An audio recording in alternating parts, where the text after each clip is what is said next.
മലയാള cinema പ്രതിഫലകാര്യത്തിൽ മറ്റിൻഡസ്ട്രികളെ വെച്ച് നോക്കുമ്പോൾ പിന്നിലാണ്. എന്നാൽ സിനിമകളുടെ തുടർ വിജയങ്ങൾ ഇപ്പോൾ പല നടീനടന്മാർക്കും കൂടുതൽ പ്രതിഫലം വാങ്ങുന്നതിനും കാരണമായിട്ടുണ്ട്. ദീർഘകാലം കൂടുതൽ പ്രതിഫലം വാങ്ങുന്ന നടിമാരിൽ മുൻനിരയിൽ മഞ്ജു വാര്യർ ഉണ്ടായിരുന്നു. എന്നാൽ ഇപ്പോൾ കുറച്ചു കാലമായി മഞ്ജു വാര്യരുടെ ചിത്രങ്ങൾ റിലീസ് ചെയ്തിട്ടില്ല. കോവിഡ് കാലത്ത് ഒരു ചിത്രം മാത്രമാണ് OTTയിൽ റിലീസ് ചെയ്തത്. എന്നാൽ വമ്പൻ ചിത്രങ്ങളാണ് മഞ്ജു വാര്യരുടേതായി അണിയറയിൽ ഒരുങ്ങുന്നത്. ദീർഘകാലത്തെ ഇടവേള പ്രതിഫലകാര്യത്തിലും താരമൂല്യത്തിലും മഞ്ജുവിനെ പിന്നിലാക്കിയിരിക്കുകയാണ്. കൃത്യമായിട്ടുള്ളൊരു ലക്ഷ്യമോ അങ്ങനെ ഒരു സ്വപ്നമോ അതിനനുസരിച്ച് ജീവിച്ചിട്ടുള്ള ഒരാളല്ല ഞാൻ. എപ്പോഴും ഒരു അപ്രതീക്ഷിതമായിട്ടുള്ള ട്വിസ്റ്റ് ആൻഡ് ടേൺ ഒക്കെ എൻ്റെ ജീവിതത്തിൽ എപ്പോഴും സംഭവിച്ചിട്ടുണ്ട്. അപ്പോൾ ഇനി അടുത്ത് വരുന്ന ട്വിസ്റ്റ് എന്താണെന്ന് നോക്കിയിരിക്കാം. രജനീകാന്തിനൊപ്പമുള്ള വേട്ടയ്യൻ, വിടുതലൈ രണ്ടാം ഭാഗം, മോഹൻലാലിനൊപ്പം എമ്പുരാൻ എന്നീ വമ്പൻ ചിത്രങ്ങളാണ് മഞ്ജുവിൻ്റെതായി വരാനിരിക്കുന്നത്. എന്നാൽ പ്രതിഫലകാര്യത്തിൽ മഞ്ജു ഇപ്പോൾ പിന്നിലേക്ക് പോയിരിക്കുകയാണ്. മലയാളത്തിൽ ഏറ്റവും കൂടുതൽ പ്രതിഫലം വാങ്ങുന്നത് ഇപ്പോൾ ലേഡീസ് സൂപ്പർ സ്റ്റാർ നയൻതാരയാണ്. മഞ്ജുവിനെ പോലെ തന്നെ നയൻതാരയും മലയാളത്തിൽ അഭിനയിച്ചിട്ട് വർഷങ്ങളായി. അൽഫോൺസ് പുത്രന്റെ ഗോൾഡിലാണ് നയൻതാര മലയാളത്തിൽ അവസാനമായി അഭിനയിച്ചത്.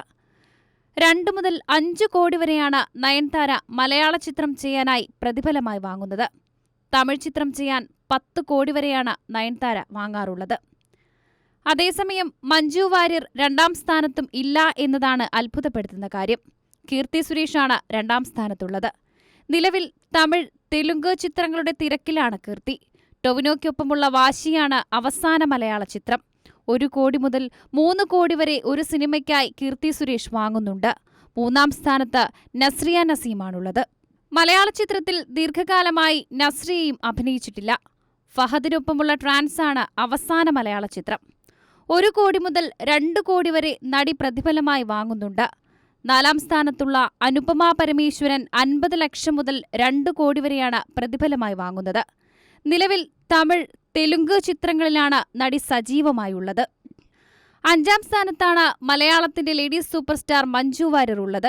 50 ലക്ഷം മുതൽ 1.25 കോടി വരെയാണ് മഞ്ജു പ്രതിഫലമായി വാങ്ങുന്നത്. ഇറങ്ങാനുള്ള വമ്പൻ ചിത്രങ്ങൾ ഹിറ്റായാൽ മഞ്ജു പ്രതിഫലം വർദ്ധിപ്പിക്കാൻ സാധ്യതയുണ്ട്. അങ്ങനെയെങ്കിൽ ആദ്യ 2-ലെത്താനും സാധ്യതയുണ്ട്. നിത്യ മേനോൻ 50 ലക്ഷം മുതൽ 1 കോടി വരെയും, അമല പോൾ 40 ലക്ഷം മുതൽ 1 കോടി വരെയും, പ്രിയാമണി 40 ലക്ഷം മുതൽ 1 കോടി വരെയും, കല്യാണി പ്രിയദർശൻ 35 ലക്ഷം മുതൽ 1 കോടി വരെയും, പാർവതി തിരുവൂത്ത് 35 ലക്ഷം മുതൽ 1 കോടി വരെയുമാണ് പ്രതിഫലം വാങ്ങുന്നത്. ഇവരാണ് ആദ്യ 10-ലുള്ളത്. മമിത ബൈജുവും അനശ്വര രാജനും 50 ലക്ഷം വരെയാണ് പ്രതിഫലം വാങ്ങുന്നത്. News bureau 24 Malayalam.